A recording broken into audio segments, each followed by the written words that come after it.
So in the previous chapter, we saw Vegeta throw what was implied to be like a Hakai energy ball at Granola, and that allowed him to become more powerful, like on the fly, to be able to like forcefully adapt to a situation, I guess. And that caused Granola's left eye to become red as well, which I guess made him more powerful. It was never really fully explained what's going on with like the cerulean red eyes, other than it giving them like better sight. And instead of using a single pistol, he now uses double pistols, and he blows up the Hakai energy ball. And that basically brings us to where we are in the beginning of this chapter, where he's still like walking down Vegeta, hitting him with double pistols. And he's just continuing to dominate Vegeta until Goku comes out of nowhere and blindsides Granola in Super Saiyan Blue. And Goku's like, I'll take over from here, Vegeta. But obviously Vegeta's having none of that, and he kicks Goku in the side. And this panel is either a straight up homage or an unintentional homage to Android 18 kicking Vegeta. But then Vegeta's like, there's no one I'd rather beat to hell and back than you, Kakarot. And Goku's like, come on, man, you sure picked a moment for this old attitude. You know, referring to how Vegeta used to act in Z, which is different than the domesticated version that we've come to know in Super. But then Vegeta says, you seem confused, but know that I've only ever agreed to fight side by side when we had something to protect. Referring to like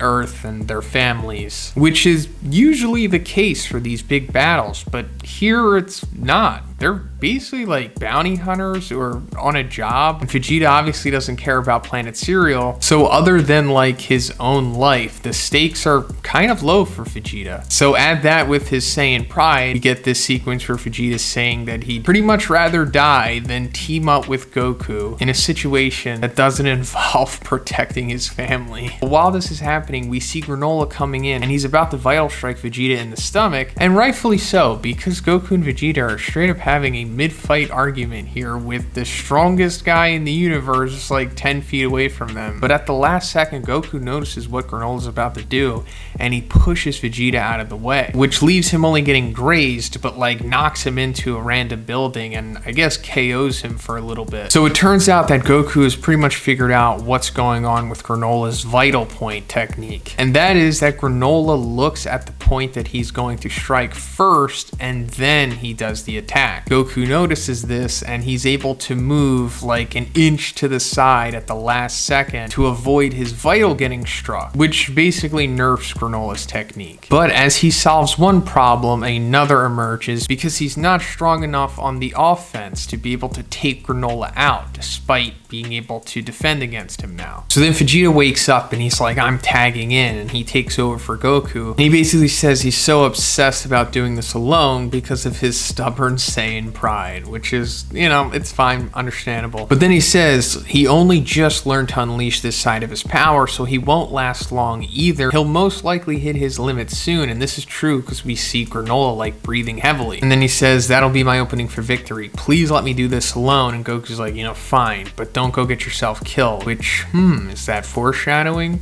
Probably not, but maybe. So then Vegeta goes back into Ultra Ego and Hakai's Granola's gloves, and it explodes on him, which is really cool, but it just makes me think, like, why not go further? Why not just Hakai all of his clothes? Better yet, why not just Hakai Granola himself? I mean, Goku did it to Zamasu, and that was like rough Hakai. He didn't even have any training going into that. So the least Vegeta could do here is at least try to Hakai him or something. I mean, I'm sure he could maybe muscle through it, but we honestly don't know, and I'd love to see it. But then Vegeta knocks Granola into the new Cerulean City, and if you've been following my reviews, you know that I've been talking about this. It's been foreshadowed a lot in these chapters, and it turns out that Vegeta's assumption was correct. Granola does not want to fight here. He doesn't want to risk, you know, destroying the new Ceruleans. And he eventually manages to pin Vegeta down, and point blank in his face just fires off a whole bunch of like his pistol ki blasts. And this is amazing,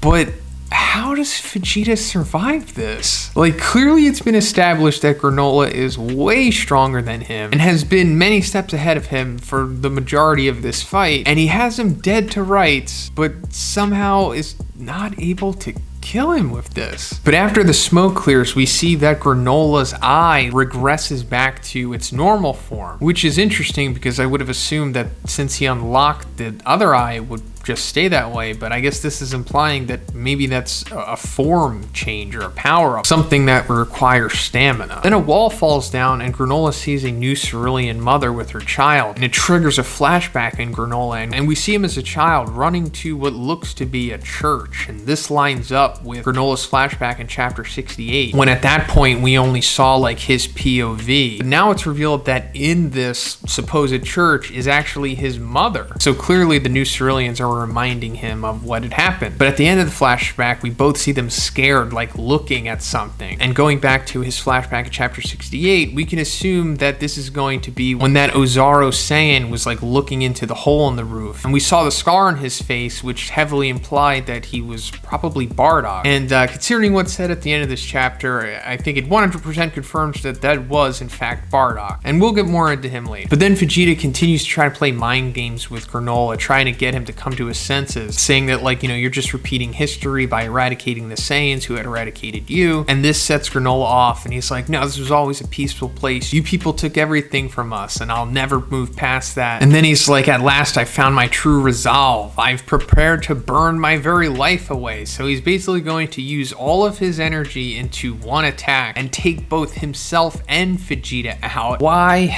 I don't know. He's come to his breaking point, I guess, which it's been shown that he's, you know, slowly been approaching these last couple chapters. And honestly, it's fine with me. I'm not gonna stop him. Then Vegeta like straight up accepts death here, and we see Goku trying to stop this from happening, but Oatmeal, who like I said before, implied to be like an AI or something, controlling Granola's ship, comes flying over, but he has Monaito in there with him. And Monaito like yells out to Granola, and that catches attention, dropping his guard, allowing Goku to come in and like check him. And I guess that dispelled the massive energy ball he created. But Monaito gets off the ship, and Granola's like, why did you interfere, Monaito? Stand back and let me finish this. I just want it to end. I need this to be over. Like showing how far gone Granola is at this moment. And Monaito says, you've got some facts wrong. There was one Saiyan who didn't earn your vengeance. 40 years back, the one who actually saved us was a Saiyan named Bardock. And Granola's like, did I hear that right? A Saiyan was our savior? And that's where the chapter ends. So let's go back to the chapter 68 flashback with Bardock in his Ozaru form looking through the hole in the roof. Like I said, that lines up with the flashback we're getting here. So I'm assuming that what happens